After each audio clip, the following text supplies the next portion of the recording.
Lições da Bíblia.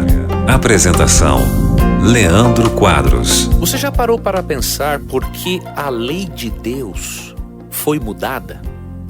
Você já se perguntou por que muitos cristãos ensinam que a lei de Deus foi abolida? Você alguma vez, amigo ouvinte, se perguntou: será que a graça de Deus nos permite pecarmos?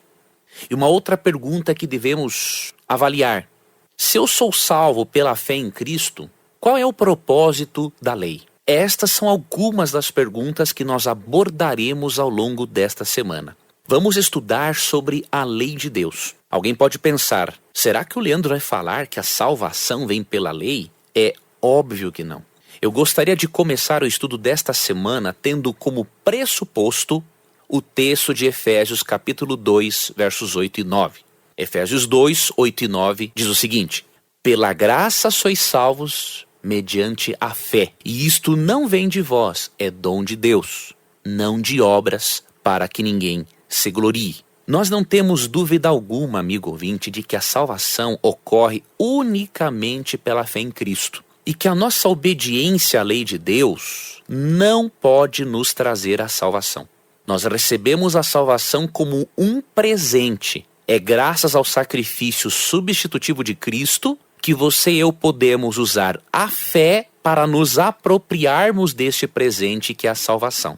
Entretanto, amigo ouvinte, mesmo sendo salvos unicamente pela fé em Cristo, a lei de Deus tem um papel importante no desfecho do conflito cósmico, do conflito entre o bem e o mal. Por quê? Você sabe que, de acordo com 1 João capítulo 3, verso 4, pecado é a transgressão da lei. Uma das definições de pecado é a transgressão da lei. É óbvio que se o pecado surgiu no coração de Lúcifer e se o pecado surgiu no coração de Adão e Eva, isso significa que ambos transgrediram a lei de Deus, porque pecado é transgressão da lei.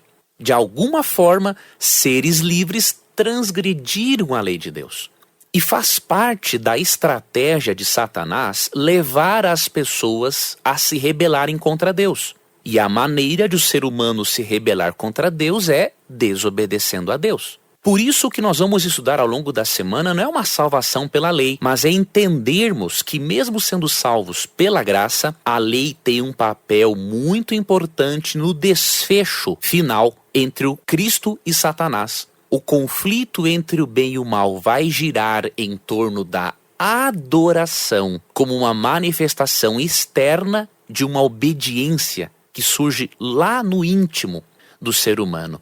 Adoração e obediência são temas muito bem tratados em Apocalipse 13 e em Apocalipse 14. Você vai perceber ao longo desta semana que, em especial, o quarto mandamento, que ordena a observância do sábado, está totalmente relacionado com a pessoa de Jesus Cristo. Cristo é apresentado na Bíblia como sendo o Criador da humanidade, juntamente com Deus Pai e o Espírito Santo, e como sendo o Salvador.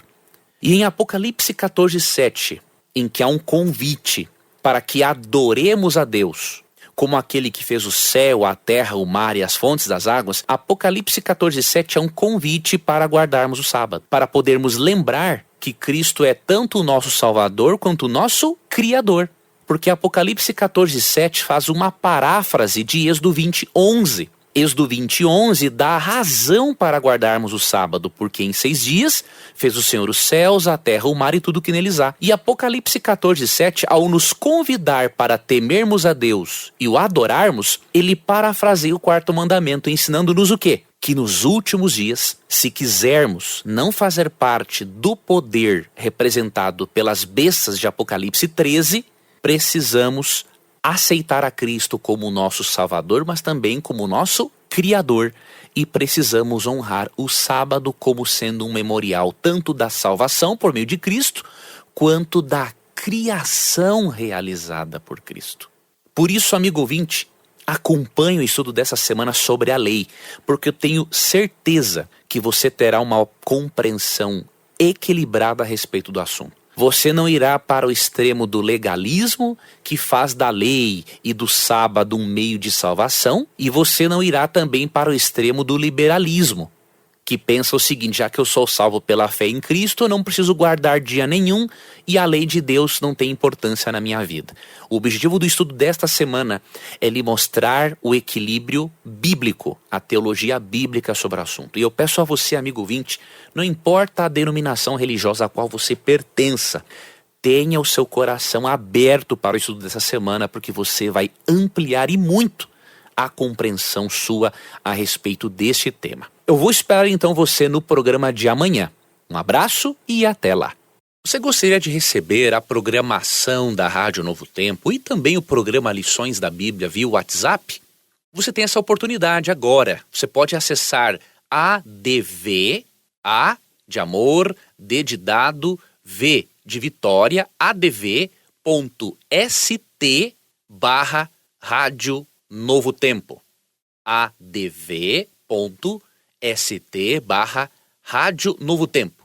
Ao acessar, você pode cadastrar-se e receber este programa, além de outros conteúdos exclusivos diariamente. Cadastre-se, é grátis, é prático e com certeza você estará também compartilhando esperança com outras pessoas. Fique com Deus e obrigado por acompanhar mais um programa Lições da Bíblia. Você ouviu Lições da Bíblia. Apresentação: Leandro Quadros.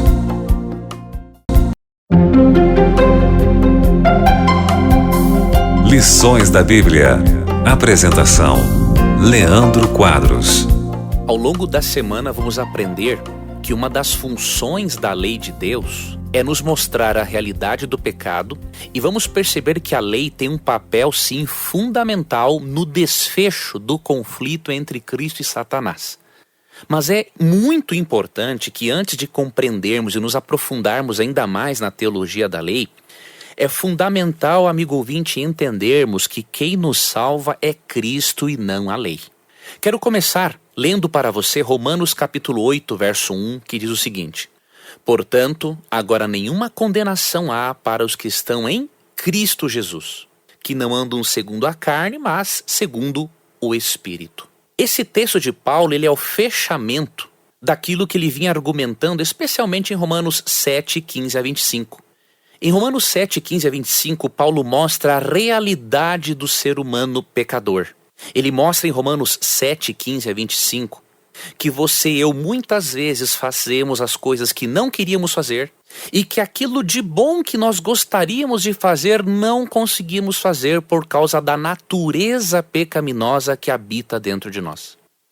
A nossa situação é tão desesperadora que Paulo chega a dizer no versículo 24 o seguinte: desventurado, ou seja, infeliz homem que sou, quem me livrará do corpo desta morte? E aí no verso 25, ele diz: graças a Deus por Cristo Jesus, nosso Senhor. De maneira que eu de mim mesmo, com a mente, sou escravo da lei de Deus, mas segundo a carne, da lei do pecado. Paulo mostra o claro conflito entre a nossa natureza pecaminosa e a natureza espiritual. A natureza espiritual quer fazer com que obedeçamos a Deus. A natureza pecaminosa quer nos fazer desobedecermos a Deus. É por isso, amigo ouvinte, que a nossa esperança não pode estar na lei de Deus. Porque se naturalmente após o pecado nós gostamos de fazer o que é errado, como que nós vamos encontrar esperança na lei? Se a lei condena os meus erros e eu gosto naturalmente de fazer aquilo que é errado, como que eu vou buscar a esperança naquilo que me condena? Não tem como. Paulo diz em Romanos 7, 25, graças a Deus por Cristo Jesus, nosso Senhor. E em Romanos 8, 1, ele argumenta que é por causa de Cristo, nenhuma condenação há para os que estão em Cristo Jesus. Ou seja, o que nos salva é a pessoa de Cristo, não a lei. Porque a lei de Deus, mesmo sendo santa, justa e boa, como diz Romanos 7, 12, a lei de Deus não pode nos ajudar por causa da nossa natureza pecaminosa, como diz Paulo em Romanos 8, 3. Ele chega a dizer que a lei está enferma pela carne, ou seja, a lei tem limitações. A lei de Deus não pode atuar no nosso interior e nos fazer gostarmos das coisas boas. Só quem o pode fazer é o Espírito Santo. Ou seja, quem nos salva é Cristo e não a lei. Agora, ao mesmo tempo, nós não percebemos na doutrina da lei e da graça a abolição da lei. Pelo contrário, Porque em Romanos 8:1 diz que não há nenhuma condenação para os que estão em Cristo Jesus, que não andam segundo a carne, mas segundo o Espírito. Mesmo que a lei não possa nos salvar, não é propósito de Deus que por isso nós andemos segundo a carne, segundo a natureza pecaminosa. Deus quer que nós andemos segundo o Espírito. E ao andarmos segundo o Espírito, o que vai acontecer? Hebreus 8:10 diz que Deus vai escrever, vai imprimir suas leis no nosso coração. Você percebeu, amigo ouvinte? Não existe contradição entre a graça e a lei, se nós não colocarmos na lei uma função que ela não tem, que é salvar o crente. A lei, ela não pode resolver o nosso problema, porque nós temos um problema dentro de nós chamado pecado. E a lei, ela condena o pecado, condena o pecador. Então a solução do pecador não está na obediência. A solução do pecador está em achegar-se a Cristo. Nenhuma condenação há para os que estão em Cristo Jesus. Ao mesmo tempo, a lei não pode ser abolida, amigo ouvinte. Por quê? Se a lei é abolida como princípio de vida, qual o propósito da cruz? Não tem propósito. Se Cristo morreu na cruz para me livrar da condenação da lei, isto é a maior prova de que a lei é eterna.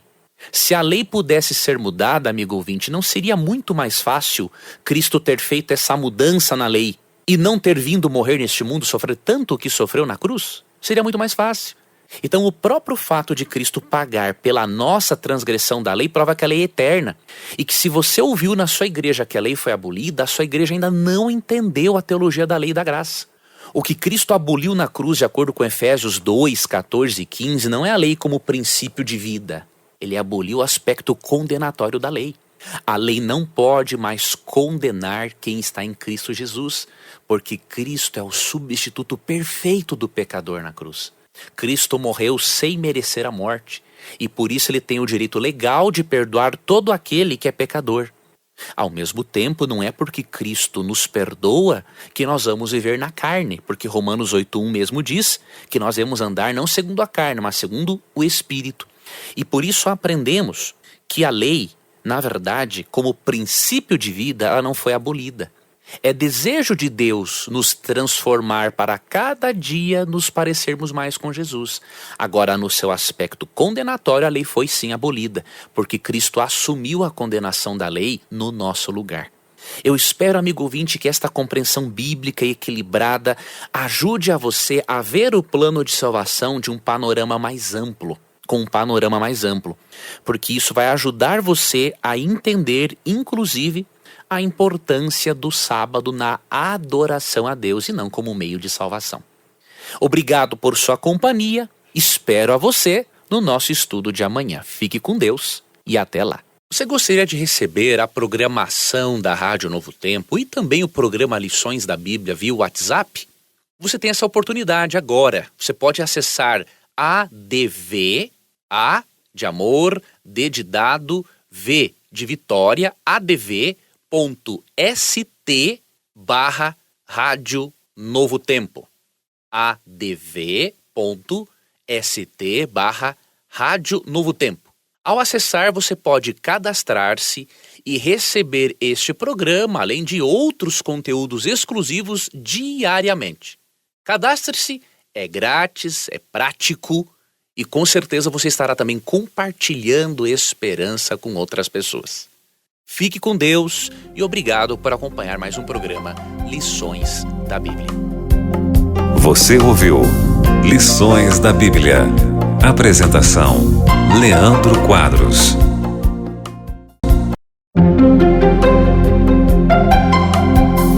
Lições da Bíblia. Apresentação: Leandro Quadros.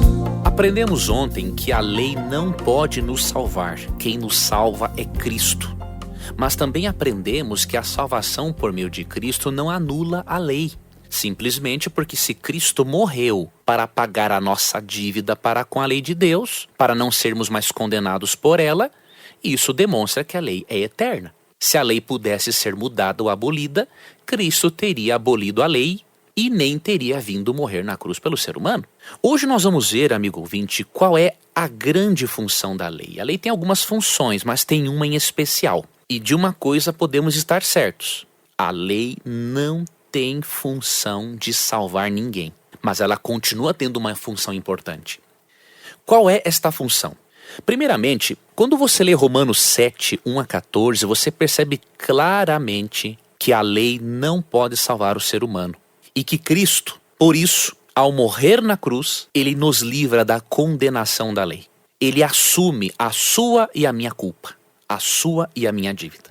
Ou seja, a lei não pode salvar você, porque a lei faz o contrário. Ela mostra que você e eu estamos condenados. Porém, não é porque somos salvos pela graça de Cristo que a lei não tem função nenhuma.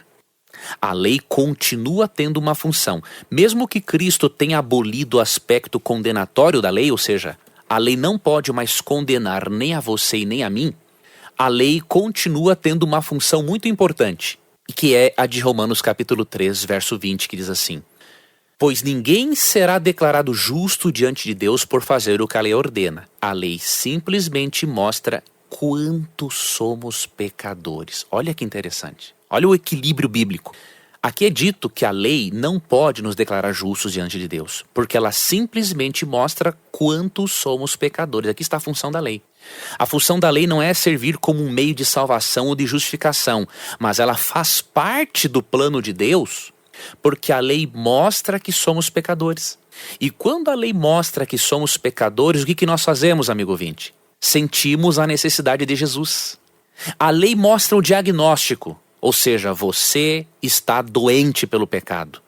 Mas a lei também aponta para a solução, que não é ela mesma. A lei aponta para Cristo. Então você percebe como é incoerente, amigo ouvinte, ensinar a abolição da lei como princípio de vida? É lendo a Bíblia que nós sabemos o que é pecado. É lendo os 10 mandamentos que nós sabemos que estamos pecando. E é tendo esta consciência de que somos pecadores, é que podemos recorrer a Jesus para que Ele nos salve. Então o Evangelho e a lei estão de mãos dadas. O que Cristo faz é abolir a lei no seu aspecto condenatório, mas como princípio de vida não. Porque quando nós pecamos e nos deparamos com a lei, nós sentimos a necessidade de corrermos para os braços do Salvador. Então, a lei e o Evangelho estão de mãos dadas. O que devemos fazer é evitar os extremos. Apresentar a lei como meio de salvação ou apresentar a lei como não tendo função alguma na vida do crente que é transformado pela graça e que se encontra sendo santificado pelo Espírito. Com base nesses estudos que fizemos até hoje, amanhã nós já estaremos mais aptos para entendermos um pouco mais sobre a doutrina do sábado. Você vai ver que não tem nada de legalismo, não tem nada de salvação pelas obras, mas tem a ver com a adoração a um Cristo gracioso que nos salvou, mas que também, primeiramente, nos criou. Espero você amanhã, um forte abraço e até lá. Você gostaria de receber a programação da Rádio Novo Tempo e também o programa Lições da Bíblia via WhatsApp? Você tem essa oportunidade agora. Você pode acessar ADV, A de amor, D de dado, V de Vitória, adv.st/Rádio Novo Tempo. adv.st/Rádio Novo Tempo. Ao acessar, você pode cadastrar-se e receber este programa, além de outros conteúdos exclusivos diariamente. Cadastre-se, é grátis, é prático e com certeza você estará também compartilhando esperança com outras pessoas. Fique com Deus e obrigado por acompanhar mais um programa Lições da Bíblia. Você ouviu Lições da Bíblia. Apresentação: Leandro Quadros.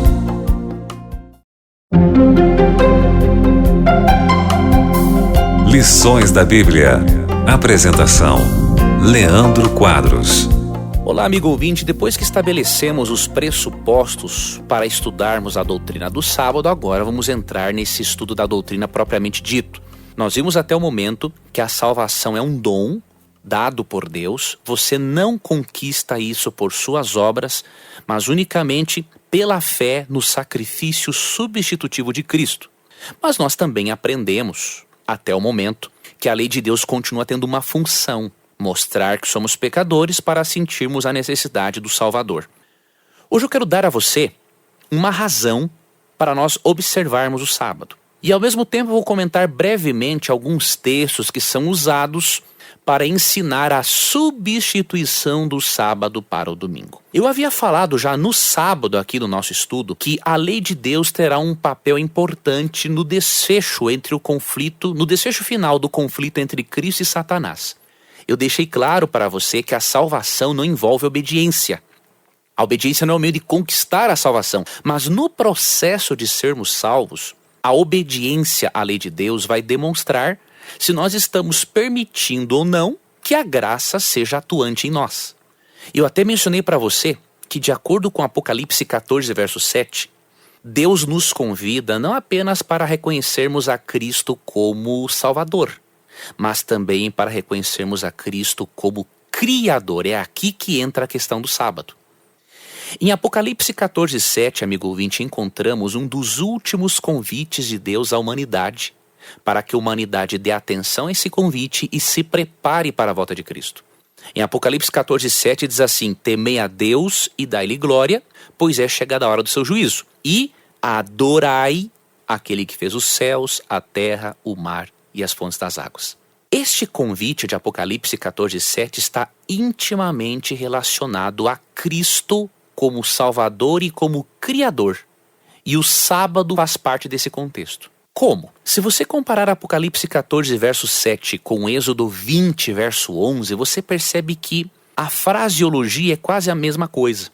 Em Êxodo 20, 11, é dada a razão para guardarmos o sábado. Deus pede para guardarmos o sábado nos versos 8 e 9 de Êxodo 20, e no verso 11 ele dá a razão, dizendo assim: porque em 6 dias fez o Senhor os céus, a terra, o mar e tudo o que neles há, e ao 7º dia descansou. Por isso o Senhor abençoou o dia de sábado e o santificou. Perceba que as razões para guardarmos o sábado em Êxodo 20, 11 são as mesmas razões para adorarmos a Deus em Apocalipse 14, 7. Mostrando o quê? Que o apóstolo João em Apocalipse 14, 7 está parafraseando o 4º mandamento e ensinando-nos o quê? Que além de aceitarmos a Cristo como Salvador, precisamos aceitar a Cristo como Criador e como Senhor. É aqui que a observância do sábado entra na questão do conflito entre o bem e o mal. Quando Deus nos convida a guardarmos o sábado em Apocalipse 14, 7, Ele nos convida a adorarmos a Jesus também como Criador. Ele nos convida a aceitarmos a Cristo como Salvador, como nosso substituto na cruz, mas também nos convida a aceitarmos a Cristo como Criador. E aceitando a Cristo como Criador, isso é a base para a verdadeira adoração. É a base para nós não aceitarmos a falsa adoração de Apocalipse 13, que mostra que 2 poderes, um poder religioso e um político, vão se unir para estabelecerem uma falsa adoração. Quando você aceita o sábado como dia de guarda, como um memorial do Cristo Salvador e do Cristo Criador, você está estabelecendo uma base espiritual sólida para você negar-se a praticar a falsa adoração, contra a qual somos advertidos em Apocalipse 13 e também em Apocalipse 14. Existem também, amigo ouvinte, alguns textos utilizados em favor da observância do domingo.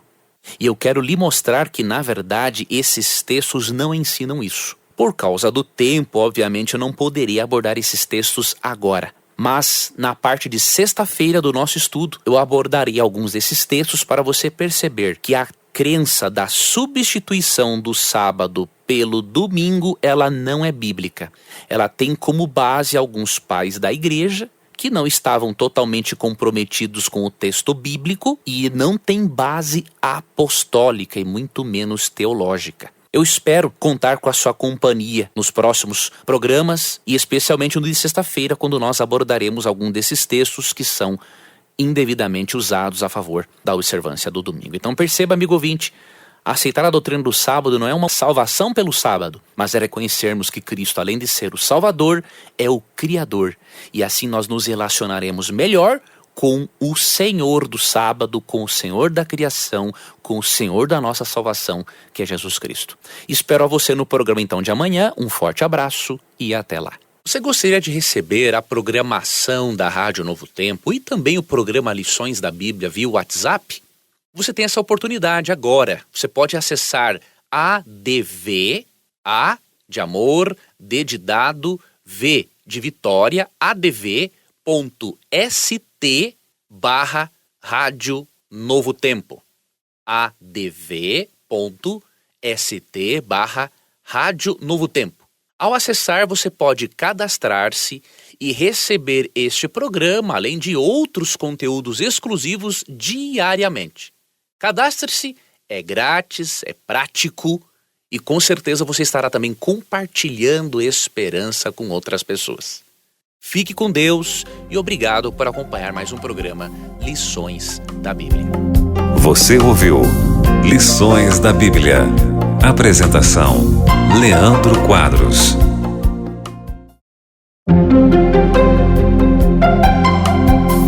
Lições da Bíblia. Apresentação: Leandro Quadros. Ontem aprendemos que em Apocalipse 14, verso 7, há um convite para adorarmos a Cristo tanto como Salvador, mas como Criador. E que nós podemos fazer isso e devemos fazer isso através da observância do sábado. Afinal, amigo ouvinte, em Marcos 2, 28 e também em Mateus 12, verso 8, Cristo disse que Ele é o Senhor do sábado, ou seja, Ele é o soberano, Ele é o Criador do sábado. E é por isso que em Marcos 2 e Mateus 12, Cristo fez questão de corrigir a maneira como os fariseus guardavam o sábado. Eles guardavam o sábado de uma maneira legalista, pesada, não de acordo com aquilo que as escrituras ensinavam. Então, quando Cristo se apresenta como Criador do sábado, Ele se apresenta como soberano. Como bem comentaram os teólogos batistas Jameson, Fawcett e também Brown, autores de um comentário clássico. Mesmo esses autores não sendo observadores do sábado, mas do domingo, eles reconhecem que o dia de guarda continua em vigor. E eles reconhecem que quando Cristo se identifica como o Senhor do sábado, Ele não estava se identificando como o Senhor de um dia abolido. Ele estava se identificando como o Senhor, como o soberano, como o Criador do sábado. Tendo isso como pressuposto, de que a guarda do sábado visa direcionar a nossa mente para o Cristo Salvador, mas também para o Cristo Criador, e que direcionando a nossa mente para o Cristo Criador, nós teremos uma base mais sólida para resistirmos à falsa adoração ensinada pelos poderes representados pelas bestas em Apocalipse 13, nós agora podemos ver alguns textos bíblicos que mostram a observância do sábado no Novo Testamento. Muitos cristãos sinceros me dizem assim: eu não preciso guardar o sábado porque não há nenhum mandamento direto no Novo Testamento para guardarmos o sábado. Só que esse é um argumento muito fraco por alguns motivos. Primeiro, quem disse que o Novo Testamento é mais importante que o Antigo Testamento? Me refiro aos livros da Bíblia. Na verdade, quando lemos 2 Timóteo 3,16, Paulo diz que toda a Escritura é inspirada por Deus e a Bíblia de Paulo era o Antigo Testamento. Então nós não podemos ver o Novo Testamento como uma substituição ao Antigo, mas como uma continuidade. Segundo motivo, os autores do Novo Testamento eram judeus cristãos. É óbvio que eles não guardariam um dia diferente daquilo que eles aprenderam no Antigo Testamento. Seria uma total incoerência, amigo ouvinte, Deus mudar o seu dia de guarda. Ele estabelece o sábado como dia de adoração no Antigo Testamento, e aí o domingo como novo dia de adoração porque Cristo ressuscitou no domingo. Não existe base para isso. Nós deveríamos ver, na verdade, os apóstolos observando o domingo como dia santo para tentarmos chegar a esta conclusão. Mas quando vamos à Bíblia encontramos o contrário.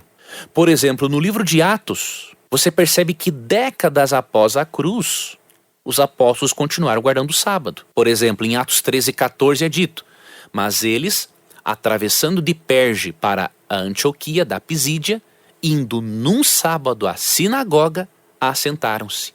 Você vê também uma referência à observância do sábado em Atos 13:42-44.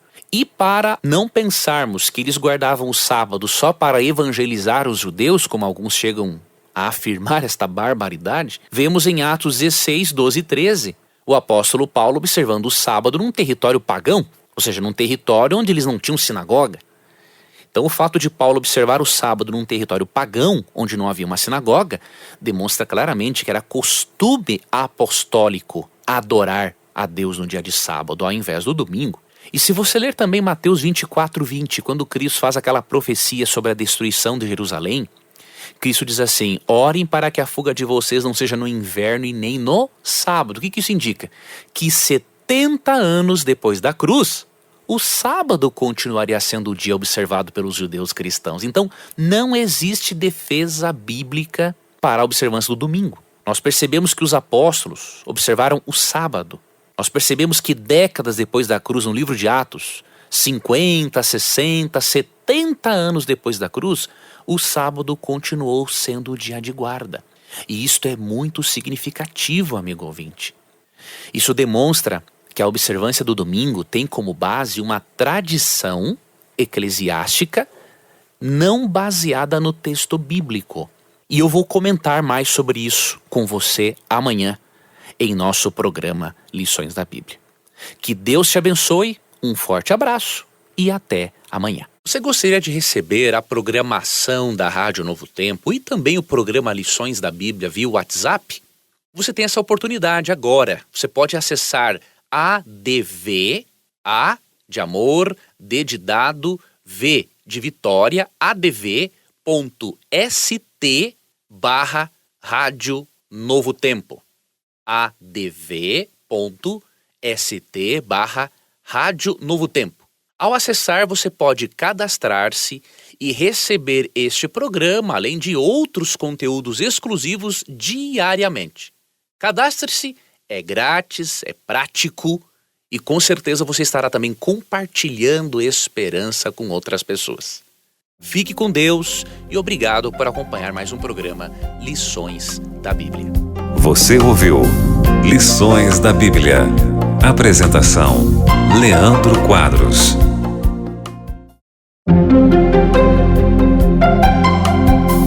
Lições da Bíblia.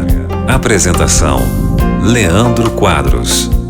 Ontem aprendemos, amigo ouvinte, que décadas depois da cruz, 50, 60, 70 anos depois da cruz, de acordo com o registro bíblico, os seguidores de Jesus, os judeus cristãos, continuaram observando o sábado. Você pode se perguntar, então, como ocorreu a mudança do sábado para o domingo? Essa é uma história longa, mas você sabia que a Bíblia profetizou que isso iria acontecer? Em Daniel capítulo 7, 25, falando de um poder político-religioso representado por um chifre pequeno, Daniel 7,25 diz o seguinte, que este poder magoaria os santos do Altíssimo e cuidaria em mudar os tempos e a lei.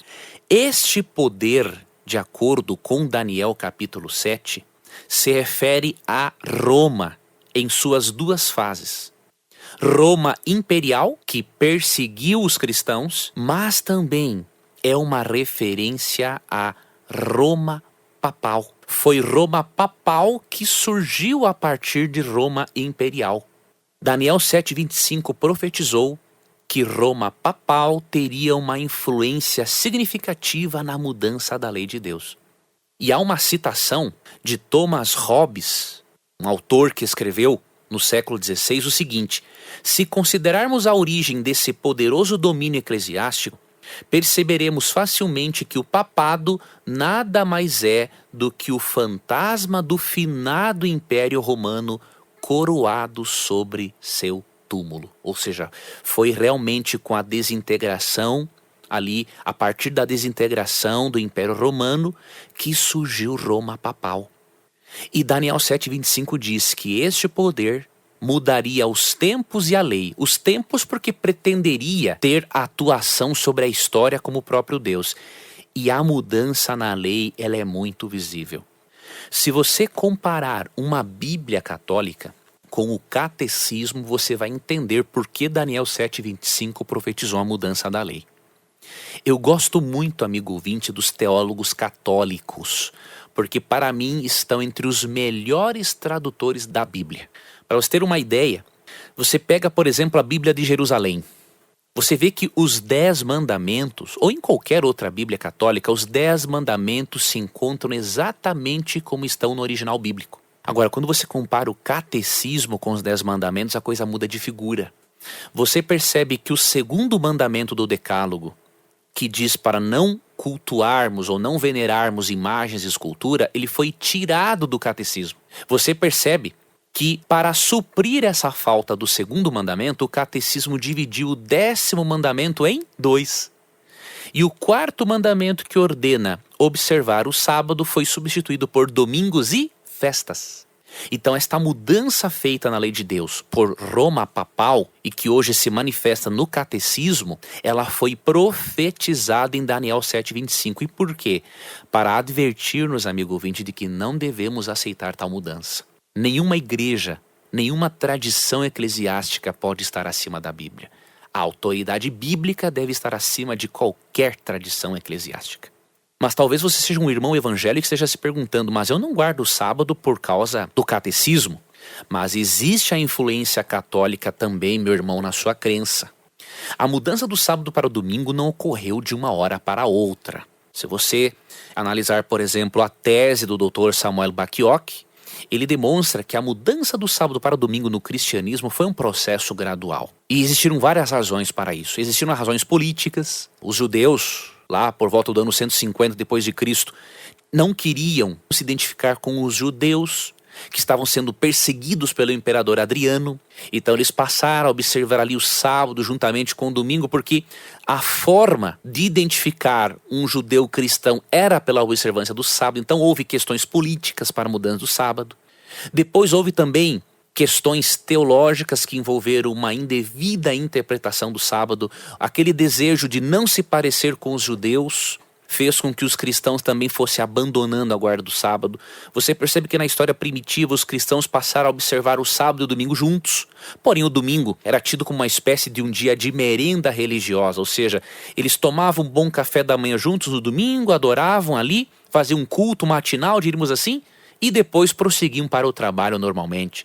E depois você passa a perceber os pais da igreja, influenciados por uma tradição eclesiástica fora da Bíblia, passaram também a interpretar o domingo como sendo o dia de guarda por causa da ressurreição de Cristo, sendo que a Bíblia já estabeleceu outro dia, outra maneira de celebrarmos a ressurreição, que é por meio do batismo, como diz Romanos 6, verso 4. E depois você percebe que no âmbito civil, Constantino, o imperador romano Constantino, no ano 321 depois de Cristo, deu um decreto, deu o primeiro decreto dominical, obrigando a todos os cristãos do império, na época, a guardarem o domingo. Ou seja, a mudança do sábado para o domingo foi um processo longo, não ocorreu de uma hora para outra, ok? O papado teve sim uma influência grande, mas não foi o único responsável, diríamos assim. Agora, de uma coisa é certa, Daniel 7:25 profetizou a mudança do sábado para o domingo. E o que você vai fazer, amigo ouvinte, com esta revelação? Você vai entender Daniel 7:25 como uma advertência para você não aceitar a tradição eclesiástica, ou você colocará a tradição eclesiástica acima do texto bíblico? Reflita e que Deus abençoe a você a tomar uma correta decisão ao lado da palavra dele. Amanhã finalizaremos o nosso programa, finalizaremos o nosso estudo da semana. Muito obrigado por sua companhia. Não perca o estudo de amanhã. Um forte abraço e até lá. Você gostaria de receber a programação da Rádio Novo Tempo e também o programa Lições da Bíblia via WhatsApp? Você tem essa oportunidade agora. Você pode acessar ADV, A de amor, D de dado, V de Vitória, adv.st/Rádio Novo Tempo. adv.st/Rádio Novo Tempo. Ao acessar, você pode cadastrar-se e receber este programa, além de outros conteúdos exclusivos diariamente. Cadastre-se, é grátis, é prático e com certeza você estará também compartilhando esperança com outras pessoas. Fique com Deus e obrigado por acompanhar mais um programa Lições da Bíblia. Você ouviu Lições da Bíblia. Apresentação: Leandro Quadros.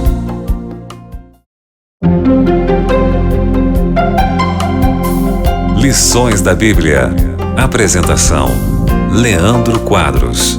Olá, amigo ouvinte, vamos finalizar o nosso estudo da semana avaliando alguns textos dominguistas, ou seja, textos que supostamente defendem a observância do domingo. Antes, quero que você tenha bem claro em sua mente que eu não tenho nenhuma dúvida, amigo ouvinte, da sua fé em Jesus. Não é porque você guarda o domingo que você não tem amor por Cristo. Por favor, eu não quero que você pense isso.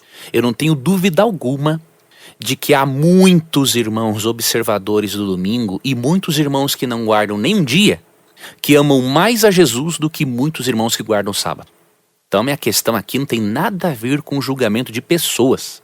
Eu estou aqui avaliando uma doutrina simplesmente. Eu quero que você tenha isto em mente para que você perceba que nós estamos aqui para estudarmos a Bíblia e não para julgarmos pessoas.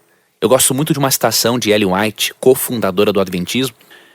Ela fala no livro O Grande Conflito, nas páginas 444 e 449, que muitos filhos de Deus ao longo da história que observaram o domingo, achando que estavam observando o sábado, estarão no reino dos céus. E por quê? Porque a salvação não é pelas obras, a salvação é pela fé em Cristo. E essas pessoas viveram de acordo com a luz que elas receberam. Você entendeu? O que Deus não quer é que você, de forma rebelde, negue uma doutrina clara das Escrituras como o sábado. Agora, se você ainda não teve luz suficiente de Deus sobre o assunto, meu irmão, minha irmã, siga adiante em sua caminhada cristã. Porque o amor de Jesus por você é infinito e Ele vai continuar revelando para você verdades de sua palavra. Tá bom? Vamos avaliar brevemente alguns dos textos utilizados em favor da observância do domingo. Muitos cristãos pegam aqui uma quantidade de 7 textos em que aparentemente mencionam reuniões religiosas no domingo. E usam também um 8º texto, que é Apocalipse 1:10, para tentar dizer que o dia do Senhor é o domingo. Eu não vou me deter hoje em Apocalipse 1:10, mas eu farei em outras oportunidades. Mas eu queria comentar brevemente alguns dos outros 7 textos em que muitos cristãos, quando leem, pensam o seguinte: olha aqui, eles estavam se reunindo para adorar a Deus no domingo, mostrando assim que a santidade do sábado foi transferida para o domingo. Eu quero lhe mostrar que, na verdade, esses textos não dizem isso nem de perto. Vamos para o primeiro. O primeiro texto se encontra em João 20:19. Ao cair da tarde daquele dia, o primeiro dia da semana, trancadas as portas da casa onde estavam os discípulos com medo dos judeus, veio Jesus, pôs-se no meio e disse-lhes: paz seja convosco. Muitos cristãos leem nesse texto uma referência à adoração no domingo. É inegável que o evento aqui mencionado é no domingo, porque o texto diz no primeiro dia da semana. Agora nós temos que perguntarmos uma coisa: a reunião era de adoração? Obviamente não, amigo ouvinte. O próprio verso 19 diz que eles estavam reunidos no primeiro dia da semana, trancadas as portas da casa. Por quê? Porque estavam adorando? Não, porque estavam com medo dos judeus. Ou seja, não era uma reunião de adoração. Eles estavam reunidos porque estavam com medo. Se mataram a Jesus na cruz, será que não iriam matá-los também? Então, definitivamente, dizer que João 20 se refere à observância do domingo é imaginar aquilo que o texto nem de perto sonha em dizer. Outro texto utilizado é Atos capítulo 20. Atos capítulo 20, versos 6 e 7, menciona o apóstolo Paulo estendendo um discurso a noite toda. E menciona ele fazendo um discurso religioso no primeiro dia da semana. E muitos cristãos pensam que eles estavam reunidos porque o dia do sábado foi substituído para o domingo. Porém, o texto não diz isso. No verso 7, dá-se a razão para eles estarem reunidos no domingo. Diz assim: no primeiro dia da semana, estando nós reunidos, com o fim de partir o pão, Paulo, que devia seguir viagem um dia imediato, exortava-os e prolongou o discurso até meia-noite. Eles estavam reunidos para partir o pão, porém isso não era simplesmente uma indicação de que eles estavam celebrando a ressurreição de Cristo, até porque, de acordo com Atos 2,46, eles não partiam o pão só no domingo, eles faziam isso todos os dias. Se o partir o pão indica que o domingo foi santificado agora como o dia da ressurreição, então nós temos que crer que todos os dias são santos, porque eles tinham esse costume de partir o pão, de fazer refeições juntos em todos os dias da semana. O que devemos ver em Atos 20 é que a razão de eles estarem reunidos no primeiro dia da semana era uma situação emergencial. Paulo tinha que viajar no dia imediato. Então, não percebemos aqui nada de observância do domingo. E um outro texto usado, é o último que eu vou me deter nele hoje, o terceiro dos 8 que existem, diz respeito a 1 Coríntios 16. Muitos cristãos veem que esta reunião tinha o propósito de ensinar a substituição do sábado para o domingo. Porém, quando lemos 1 Coríntios 16, 1-4, percebemos que não é nada disso. Paulo orienta que os santos façam coleta de ofertas, porque ele iria levar para outros irmãos necessitados em Jerusalém. E olha o que diz aqui o verso 2, no primeiro dia da semana, cada um de vós ponha de parte em casa, conforme a sua prosperidade. Veja, aqui não era uma reunião da adoração numa sinagoga, ou não era um grupo de pessoas se reunindo para indicar a mudança do dia de guarda. Paulo pede que estas ofertas sejam separadas em casa, para que quando ele chegasse, ele pegasse essas ofertas e levasse com ele para Jerusalém. Então perceba, esses textos que eu analisei, entre outros, não indicam encontros culticos de adoração no dia de sábado. Simplesmente indicam circunstâncias, situações emergenciais. E por isso, amigo ouvinte, não há base bíblica, não há base teológica, não há base histórica séria para a mudança do dia de guarda. É muito importante que você e eu aceitemos a palavra de Deus como ela é, porque como eu falei ao longo da semana, quando você aceita o verdadeiro dia de guarda, você está dizendo que você aceita a autoridade de Cristo sobre sua vida, autoridade como Salvador, mas também como Criador e Senhor do sábado. E é aceitando a Cristo como Criador, por meio da observância do sábado, que você vai adquirindo uma base espiritual sólida para enfrentar o poder representado pela besta em Apocalipse capítulo 13. Continue se aprofundando neste assunto. É óbvio que em uma semana eu não poderia, com esses programas que são curtos, apresentar todo esse tema para você. Mas eu lhe sugiro, continue se aprofundando no assunto. Acesse, por exemplo, o meu canal no YouTube, Leandro Quadros NT, abreviatura de Novo Tempo. Você vai perceber muitos vídeos, muitos materiais que eu tenho postado lá para ajudar a você. Inclusive dicas de livros para você se aprofundar neste tema. Um abraço carinhoso, um bom final de semana e até amanhã em mais um programa Lições da Bíblia. Você gostaria de receber a programação da Rádio Novo Tempo e também o programa Lições da Bíblia via WhatsApp? Você tem essa oportunidade agora. Você pode acessar ADV, A de amor, D de dado, V de Vitória, adv.st/Rádio Novo Tempo. adv.st/Rádio Novo Tempo. Ao acessar, você pode cadastrar-se e receber este programa, além de outros conteúdos exclusivos diariamente. Cadastre-se, é grátis, é prático e com certeza você estará também compartilhando esperança com outras pessoas. Fique com Deus e obrigado por acompanhar mais um programa Lições da Bíblia. Você ouviu Lições da Bíblia. Apresentação: Leandro Quadros.